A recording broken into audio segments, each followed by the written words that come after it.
a man named Fred Hayes was a nearby neighbor up in my area, Pasadena and East Houston. I used to run into him at the barber shop and the HEB grocery store and the drugstore and the post office, and that kind of thing. I'd go home and tell my wife Chaffee, I said, where in the world can you go and go to the post office and be in line behind the guy that went to the moon?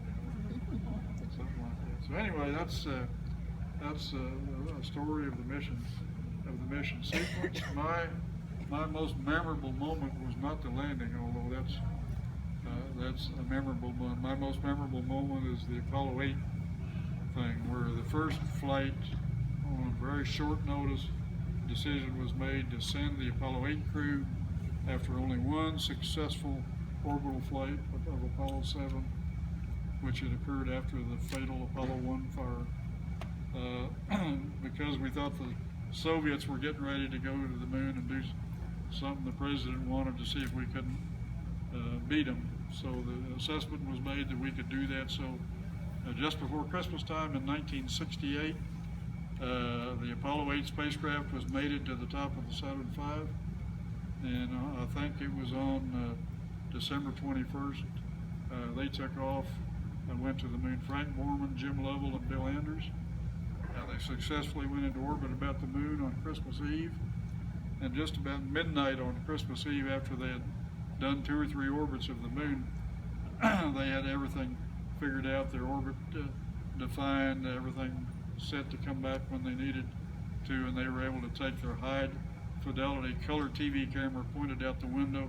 Frank Borman tilted the command module over where the camera was taking a picture of the lunar surface as the spacecraft orbited the moon, and for the first time people on the Earth could see in essentially real time a picture taken from the moon, and you could see this stark, sere landscape, no color, it's just white and yellowish and a little bit of brown and occasional black, and you see the rills and the mountains and the craters and that kind of stuff coming along, just transfixing.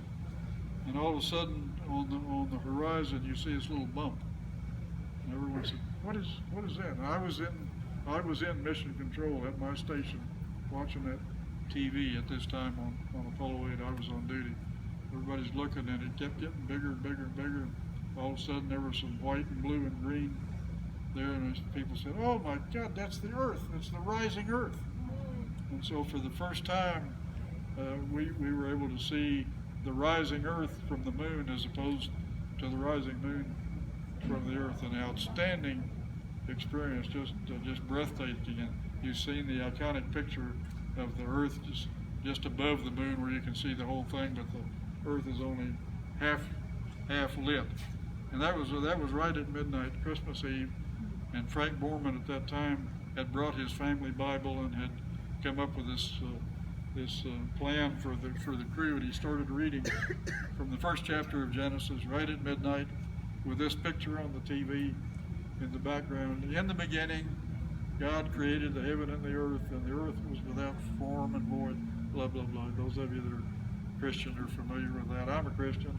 Brought tears to my eyes, and I still choke up when I think about that experience under those circumstances. So I'm hoping to live to see a similar one with the first crew that goes to Mars. So that's my story. I've had a lot of fun. My career trajectory led me from being in the propulsion and power division as a rocket scientist, and I do have a nice t-shirt that I wear around that says, yes, matter of fact, I am a rocket scientist. And it generates a lot of interesting conversation in stores and going around, that kind of thing. But after 23 years in the propulsion and power business, I moved over and became one of the chief engineers on the International Space Station. And my responsibility was to figure out the architecture and the order in which the pieces would be assembled, and make sure that everything at each stage was a satisfactory configuration, and we could endure at that configuration if we had to, and that type of thing. After that, I was assigned to the Lunar and Mars Exploration Program Office for about 3 years. years. I ended up becoming NASA's agency manager for lunar and Mars exploration, because first President Bush wanted a plan to go to Mars on the 50th anniversary of the Apollo 11 landing. So we did put together that plan. It was a very bad plan in retrospect, but it was the best we could come up with at the time. After that, I was moved to be Deputy Chief of Automation and Robotics.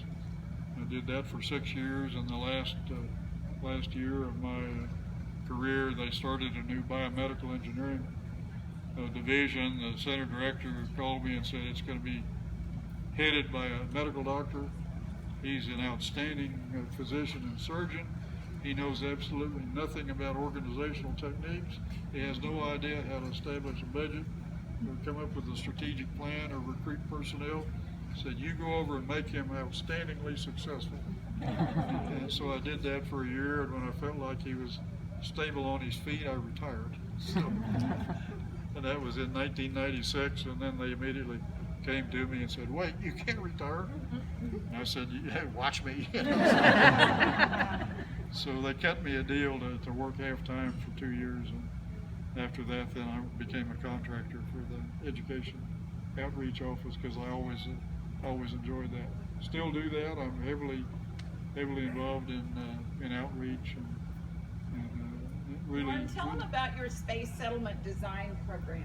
Yeah, the space settlement design program is something we started at JSC in 1999, and that is an immersive 3-day program for high school students, Friday, Saturday, and Sunday, that bring kids, and the one I do regionally here, it's kids from mostly Texas area, and then I have a deal with the state of Iowa that they